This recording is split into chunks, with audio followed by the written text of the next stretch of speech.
Baby Audio have released a new plugin called Smooth Operator Pro. If you follow my channel, you might have seen my video called Spectral Plugins have gotten kind of stale until now, but that was about a different plugin. And you might have also seen me use Smooth Operator by Baby Audio, which is a plugin I use more or less regularly. In this video, I want to compare Smooth Operator to Smooth Operator Pro. I want to talk a bit about what I might use these plugins in general, and if I'm going to be using this new one more or if it's just going to replace the older one. Let's start though by looking at this project, which I've been working on for way too long. And a while back I made a DRes video over on the WA Productions channel showcasing how I used this resonance removal tool to fix some of the guitars and saxophones on this track. It's very subtle, but if you listen to the saxophone with DRes bypassed, it sounds like this.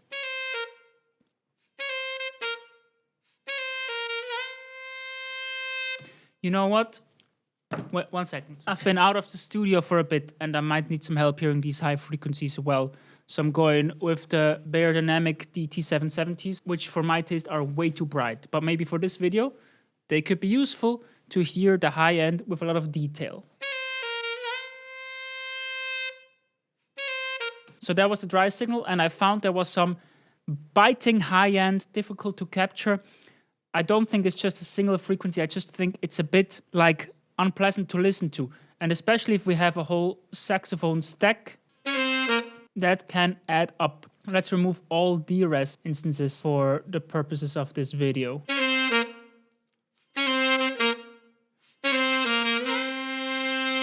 It's a bit biting in the high end. But I don't want to remove a lot, and I thought DRes did a pretty good job at helping me find frequencies and softening the whole thing a bit. It sounded like this.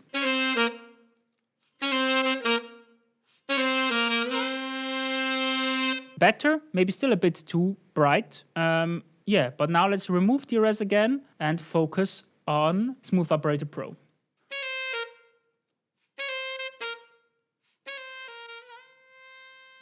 So yeah, as usual, and this is what my video Spectral Plugins have gotten kind of stale has been about, resonance removal tools are really good at making your audio sound like shit. So if I just use it blindly, it will always result in a worse signal than before. And this is supposed to be like any other resonance removal tool, is marketed as a smart or kind of easier way of removing resonances, but it's not really easier to remove specific resonances with a tool like this, because usually you still have to like find the frequencies like this, and you could solo it like this.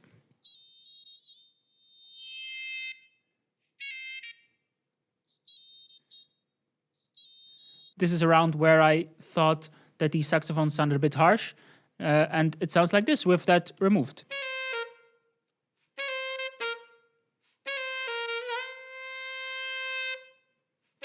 Dry.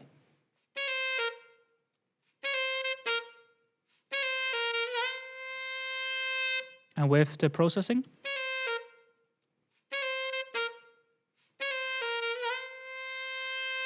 Better, I think it's better. And I think first impressions of the Smooth Operator Pro, one huge advantage over the old one is that now you actually have a multi-node, like you can add more nodes to this line, and you don't have this fixed central node, which has gotten quite annoying to use, right? Because you want to make a shape, but you can't move this one freely. This one is kind of your overall threshold at the same time. And then like you have this shape, you would like to lower this one a bit, but then you lower the whole thing. It's not an amazing workflow. So this overall threshold knob combined with all these nodes that you can add is a huge improvement in my opinion. Another thing I hoped to see, and I think they added it, one issue I had with Smooth Operator was that this is following like white noise. So if you just lower the threshold, it is going to make the tonal balance similar to white noise. To me, this doesn't make any sense. It would have been way smarter if it followed pink noise. Like if we listen to the whole mix. Get away! You see how it starts to reduce the low end way before the high end. And with Smooth Operator Pro, there is a correction skew or even. This is very good. This is a huge improvement. Skew is on by default. I think that's great. And let's see what happens if we lower the threshold with the Smooth Operator Pro. Get away, gotta get out. What more can I say? I think about who I play. It definitely also catches the low end first, but that could also be because my mix is a bit warm compared to pink noise. But we can compare that. You hear how bright this is? It doesn't do anything above 10K at all at the moment. Let's add a tone generator, and we just look at what the regular smooth operator does. White noise, and you see how it's perfectly parallel to the threshold right here. And if we turn it down, it's going to compress everything evenly. To me, that doesn't make any sense. To me, it should be tuned towards pink noise. But see, if we do it with pink noise, the low end is getting compressed way more than the high end. That was the point I wanted to make. And now let's see how that compares to Smooth Operator Pro, white noise into Smooth Operator Pro. And we compress. With the skew, it's compressing the high end more, it's making it sound more like pink noise. If we disable the skew to even, then it behaves the same way as Smooth Operator did. Yes, the bad way. But if we go to pink noise, compressing the low end again, more with the even correction, with the skew, perfectly pink noise. That's what I wanted. That's, to me, is the biggest and most important change between Smooth Operator Pro and Smooth Operator. I love it. That's what I wanted. So if we just lower the threshold on a whole mix, get away, gotta get out. What more can I say? I think about who I play. We actually get a more or less sensible tonal balance instead of this shit right here. Get away, gotta get out.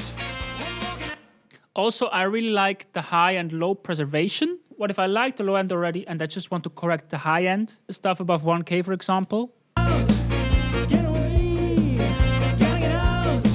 What more can I say? I think about. Sounds pretty bad in this case, but I think it's a great tool. I can also just target. This is kind of, to me, the best way to target specific frequencies, actually. If I, for example, find the whole thing a bit muddy or something, I could just focus the processing on a specific area around the low mids or something. Get away, gotta get out. What more can I say? I think about who I play, money I pay, do I where I stay. It's not been a couple days since I tried to figure out. Also, let's talk about this. If you compare Smooth Operator to Smooth Operator Pro, the Pro version is really doing its name some justice. Look at all these settings you can adjust here. Setup is the one we kind of looked at so far. And then you also have focus. I think this detail right here is kind of the same thing as this focus slider right here. Gives you more or less bands. You have more control over the compression. You can do mid-side processing. And you have even a mix knob. So you really have a lot more control with Smooth Operator Pro. I don't know if I want this control, but it's, I guess, nice to have it for the people who want it. Yeah, you can do band-specific things, like give different bands different compression settings if you override the global settings. So you can really get very detailed with this one. I don't think that's really something I'm looking to do, but those two improvements I mentioned, first of all, that they made the notes more flexible, and now instead of this fixed note in the middle, you lower the threshold with this knob on the side. Huge change for me.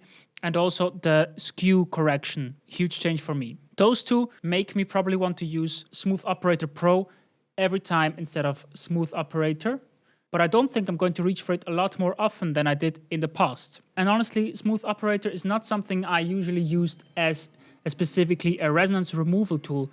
For me, this was more of like a creative, fast tone shaping multi-band compressor tool, because to really target resonances that don't peak out of your signal 3-4 decibels, you still have to solo the thing and go look for it with a node, right? And drag the node down. I can also do that with a dynamic EQ. If I do this shape right here, I can do this exact same thing with a dynamic EQ. I don't need this spectral balancer. But I think there is a place for spectral balancers. Now, I really talked a lot and I didn't show a lot of audio signals. I think that's okay, honestly.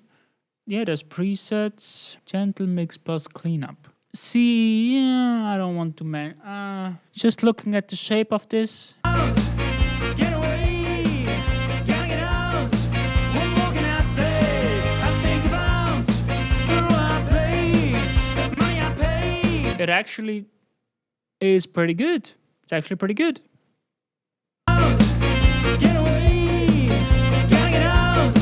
What more can I say? I think about the role I play, the money I pay, the glamour I stay.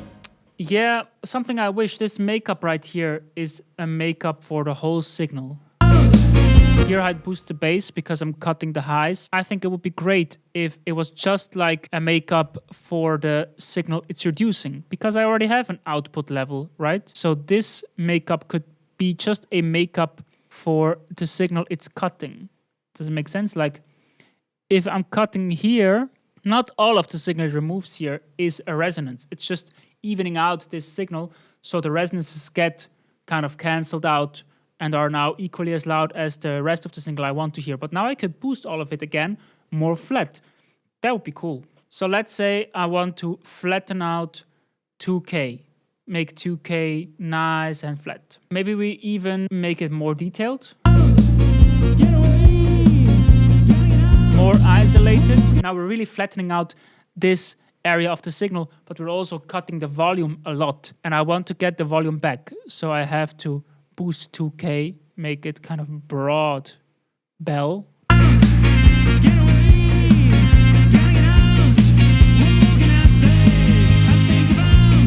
Difficult. It would be cool if there was like some tool like this in the plugin itself. Honestly, I think that's enough for Smooth Operator Pro. I like the changes. It's cool that you can get so detailed. As I said, the two main features I like are that they moved this central node on the side and that they give you a skew correction. Make sure to subscribe. Thanks for watching and see you again soon. And make sure to subscribe. Thanks Baby Audio for sending me a license for Smooth Operator Pro. And by the way, I think the upgrade pricing from Smooth Operator to Smooth Operator Pro is definitely worth it. It's $30 I would have had to pay to get an additional license for Smooth Operator Pro while still being able to use the regular Smooth Operator. I think that's a good price. And I think the $80 intro price for this one is also pretty good if you need a resonance removal tool, which honestly I don't know if you need a resonance removal tool, and I don't know if I would even consider Spectral Balancers to be a resonance removal tools in general, like I'm trying to explain in every video I make. Every video is about that I make.